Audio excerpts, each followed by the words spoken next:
J'ai été à Bedain et au centre défilé, qu'on appelle défilé de Bedain. Bon.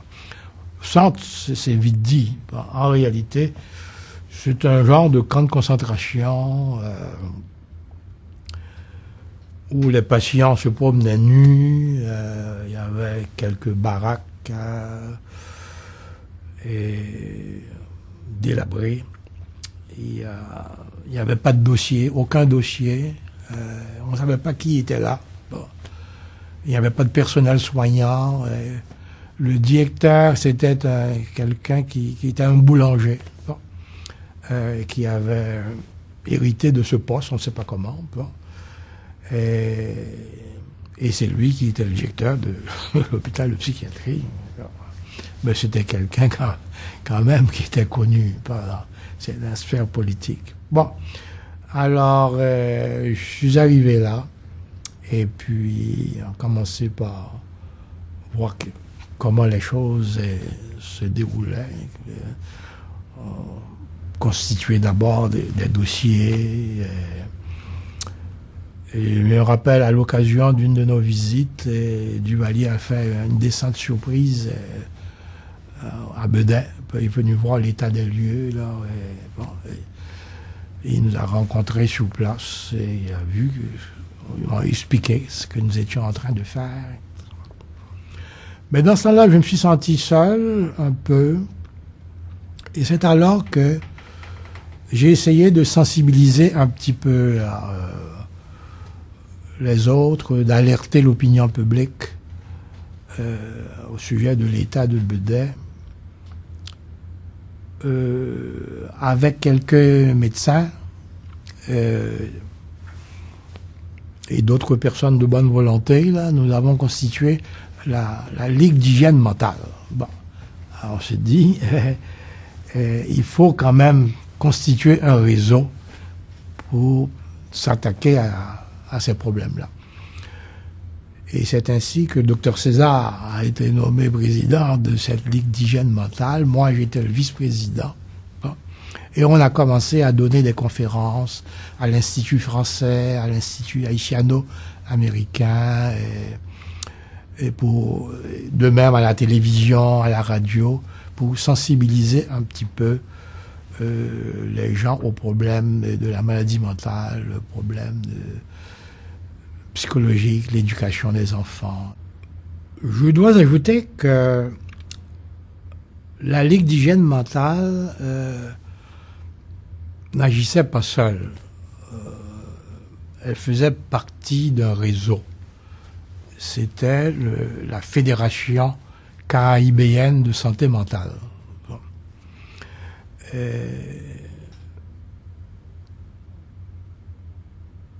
Cette fédération a organisé 3 congrès en particulier.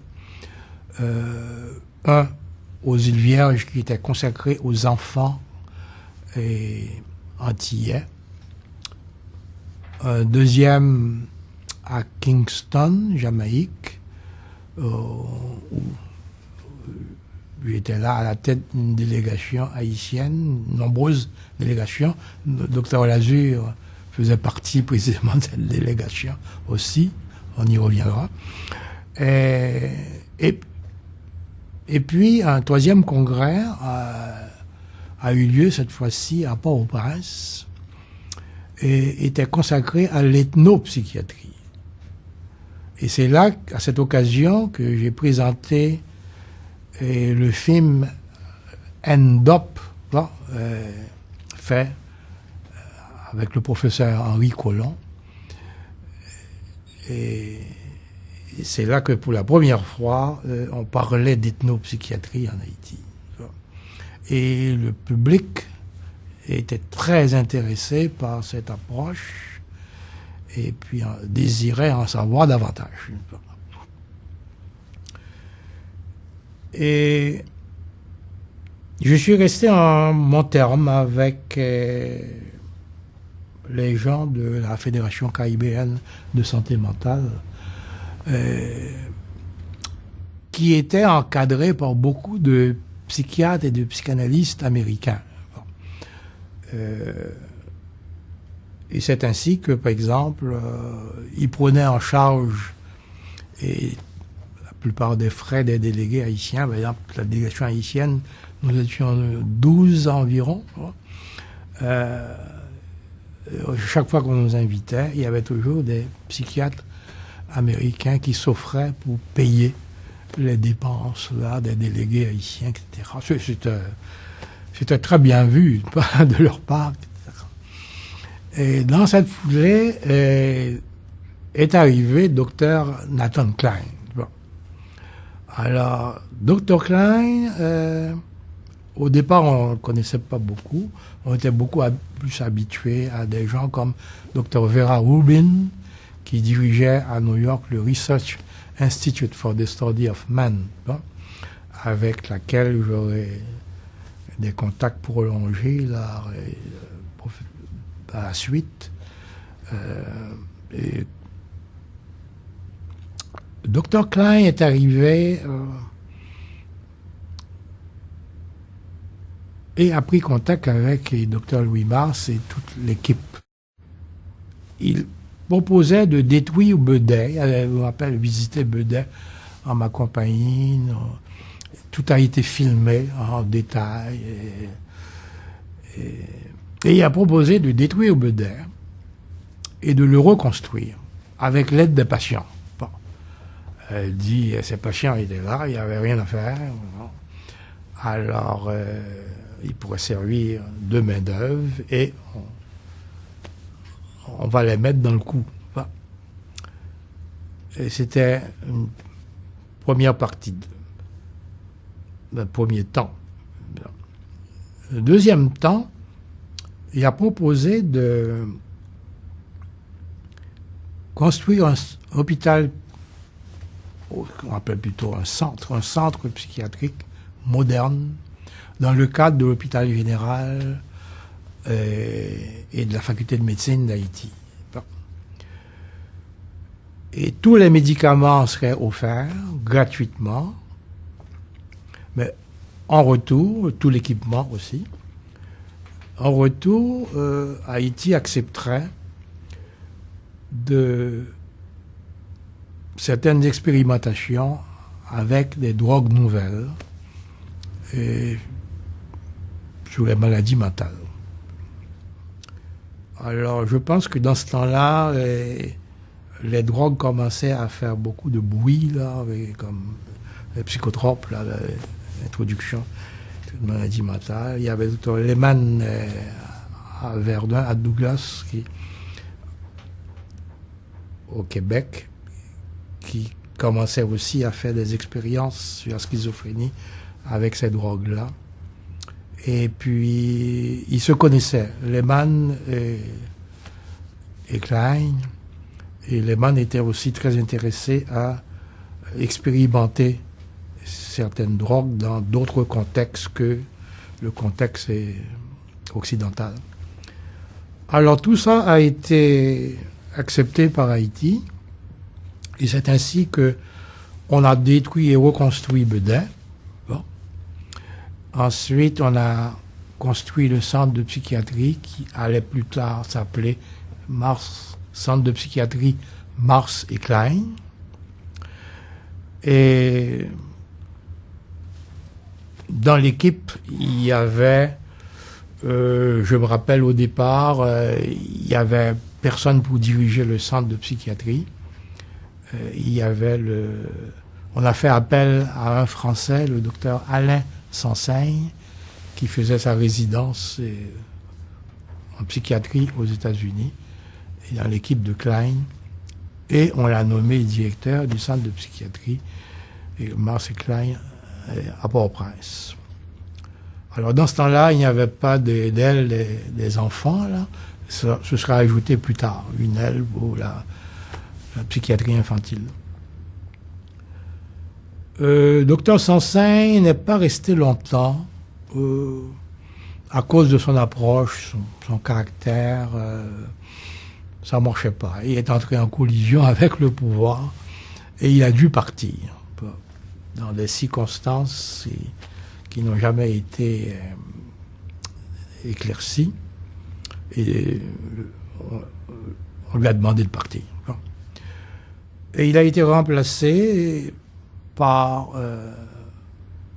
un Québécois, c'est le docteur Lazure, qui dans ce temps-là était très connu, suite à la réforme de la psychiatrie au Québec, tout ce qu'il avait fait à Sainte-Justine, la mise au point le service de psychiatrie Saint-Lucie, etc. Alors, Dr. Lazure était très connu et on lui a demandé de prendre la relève, diriger Alors, il est resté quelques années en Haïti avec sa femme, Martha, qui était psychologue, et puis qui s'intéressait, elle, à la psychologie religieuse. Et c'est ainsi que j'ai connu très bien les deux, et nous avons travaillé ensemble. Et docteur Lazure et sa femme s'intéressaient particulièrement à mes recherches sur le vaudou. On pensait qu'il y avait quelque chose qui pourrait permettre de comprendre un petit peu mieux les malades qu'on recevait au centre de psychiatrie, qui présentaient souvent des problématiques un peu particulières. Alors, il y avait aussi le docteur Hervé Martin, neurologue qui faisait partie de l'équipe. Moi, j'ai travaillé au centre de psychiatrie dans les premiers temps. Dans ce temps-là, mes autres frères étaient à l'étranger d'abord. Chavannes, psychologue, qui étudiait à Fisk, ensuite à l'université de Manchester, puis à Paris. Il étudiait la psychologie. Et quand il sera revenu, il va travailler aussi au centre de psychiatrie. Et puis mon frère Lamarck, qui, lui, avait obtenu une bourse pour le Canada. Il voulait d'abord étudier la neurochirurgie, mais c'était trop long, il avait déjà une famille. Bon, là, il a opté pour la psychiatrie. Bon.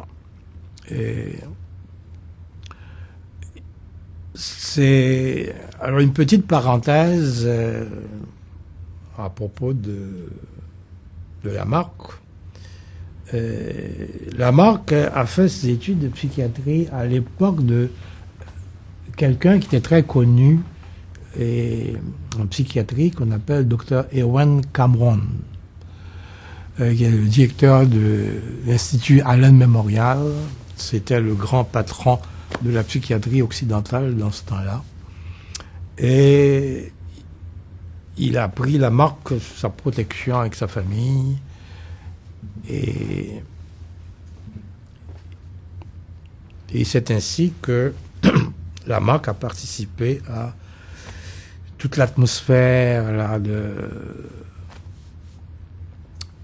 recherche du Allen, en plus de s'initier à des techniques particulières et de thérapie. Évidemment, Dr. Cameron n'était pas seul, il y avait toute une équipe avec Dr. Sargent plus tard, Dr. Whitcover, il y avait également un dont j'ai oublié le nom, tel un psychiatre qui était le père de Mila Mulroney. Alors Lamarck allait chez eux et puis il voyait la petite, la Mila, et il jouait parfois avec elle. Mais jamais il avait pensé qu'un jour elle allait avoir ce cheminement avec son mari plus tard. Et Lamarck a été très impressionné par Dr. Cameron pour deux raisons.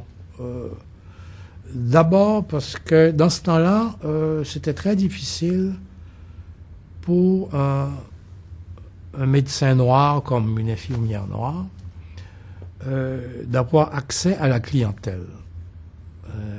N'oubliez pas que nous étions du côté de nos voisins américains, c'était la ségrégation raciale. Bon. Et alors, les rapports, c'était pas évident. Il y avait peu de Noirs et, dans ce temps-là à Montréal. Il y avait les joueurs de baseball qui passaient. Il y avait ceux qui travaillaient sur les trains, des choses comme ça. Mais une population noire, à part la petite Bourgogne, et en dehors de ces quartiers-là, on ne voyait pas de Noirs à Montréal. N'importe. Donc, c'était pas évident là qu'un médecin noir, dans ce temps-là, intervienne auprès d'une clientèle blanche. Et alors, je me rappelle, Lamarck avait certaines difficultés au départ avec cette clientèle, et Dr Cameron l'a imposé à certains patients, et a dit que Dr Douillon est choisi pour s'occuper de votre cas, il est compétent. Ici, on ne s'occupe pas de la race des gens. Et de la part d'un Américain, c'était nouveau. Hein? Et il dit que c'est lui qui va s'occuper de vous. Alors Lamarck a été très impressionné là, par la manière dont on l'a fait entrer dans les cadres du personnel soignant. Et d'autre part, il a été aussi très impressionné par la manière dont Cameron abordait la psychiatrie. Alors, c'est quelqu'un qui s'éloignait des, comment dirais-je, des choses traditionnelles, qui cherchait des pistes nouvelles et qui étaient très originales et très audacieux dans ses approches. Et alors, Lamarck a été très impressionné par la façon dont il cherchait à répondre à certaines problématiques. Par exemple, il y avait des expériences dans ce temps-là sur la privation sensorielle, sur le contrôle mental, sur plusieurs phénomènes comme ça qui étaient associés à la maladie mentale. Et alors, Cameron recevait beaucoup de fonds américains pour faire des recherches sur ces phénomènes-là. Et Lamarck, comme les autres étudiants, évidemment, était conditionné un petit peu par ce foisonnement de la recherche en psychiatrie et à McGill. Et quand il est retourné en Haïti, il est revenu avec cet esprit d'innovateur et cette audace, cette curiosité qu'il a manifestée dans ses recherches sur les drogues, sur les pratiques de thérapie et surtout sur la manière de collaborer avec les prêtres du vaudou haïtien, les Mambo et les Hungans. Bon. Alors, il a compris tout de suite que il ne pouvait pas faire de la psychiatrie en Haïti comme on a fait au Québec, mais qu'il fallait s'adapter au contexte. Et bien vu que parfois les Hungans réussissaient là où la psychiatrie échouait. Et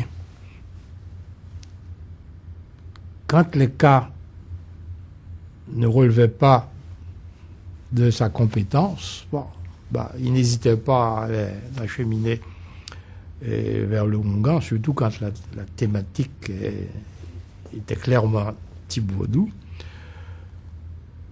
Et puis les Hungans, en retour, lui amenaient aussi des patients qui ne relevaient pas de leurs compétences et qui, dans les cas, appartenaient clairement à la médecine ou à la psychiatrie. Alors, il y a eu donc cet échange de bons procédés, ce retour d'ascenseur, et ça va être très précieux, ça va, pour la marque, ça va lui permettre de, précisément, ça va faciliter ses recherches sur le vaudou et la découverte de certaines drogues qui, plus tard, vont faire un petit peu le scandale. Bon. Et surtout quand on a essayé de comprendre le phénomène de la mort apparente ou le phénomène des zombies. Et Lamarck a été extrêmement audacieux en entreprenant des expériences en collaboration avec certains prêtres du vaudou sur certaines drogues. Il soumettait des échantillons à l'étranger, en particulier au laboratoire de Nathan Klein. Et puis, bon, au départ, ça n'allait pas toujours très bien. Bon, ce sont des choses que j'ai racontées ailleurs. Ouais. Par exemple, on testait ces drogues sur certains animaux. Les animaux mouraient assez vite. Alors on a senti très vite qu'il y avait un problème. Et ou bien la pureté de l'échantillon, ou bien une question de dosage. Et c'est ainsi que Klein, à un certain moment, a demandé à un de ses associés, Wynne Davis de Harvard, de se joindre à l'équipe pour nous aider à explorer le problème des drogues dans le vaudou. Les relations avec le docteur Nathan Klein ont été des relations prolongées, peut-on dire, très suivies. Il venait souvent en Haïti. Bon. Et il faisait le tour avec Lamarck. Il ne restait pas seulement à Port-au-Prince. Moi-même, je l'ai promené à Kinskov, Fuxi, avec sa femme, etc. Et il allait aussi voir l'arrière-pays, Bedet et tout, etc. Il était fondamentalement très intéressé à la psychiatrie en Haïti.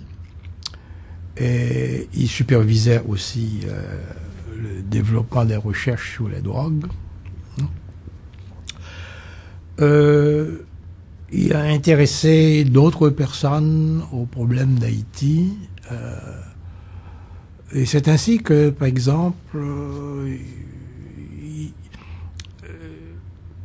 le docteur Lehmann, lui, il n'est jamais venu en Haïti. Mais je sais que Lamarck, chaque fois qu'il venait, lui aussi, il voyageait souvent, ou bien pour amener des patients, ou pour venir en chercher. Il amenait des patients, par exemple, québécois ou d'autres étrangers, qui décompensaient en Haïti, qui faisaient des crises en Haïti, et qui, ça n'allait pas. Et puis, il les ramenait au Québec, l'accompagnait. Et puis, d'autres fois, il faisait le contraire. On lui demandait de venir chercher un patient ou bien au Québec ou bien aux États-Unis pour le ramener en Haïti, un patient haïtien. Voilà. Et à l'occasion de ces allées et venues, il apportait souvent aussi des échantillons pour ses amis américains et canadiens. Il y avait toujours genre des choses et des sacs. Oui, il me disait que il y avait des choses, la nouvelle, là, qu'il voulait tester au laboratoire, etc. alors que comme vous disais, au départ, ça allait mal. Et ensuite, petit à petit, on a commencé à centrer l'attention sur des points essentiels. Et c'est ainsi qu'à un certain moment, le docteur Davis, Wayne Davis, qui était ethnobotaniste, il avait l'habitude de travailler avec les tribus indiennes.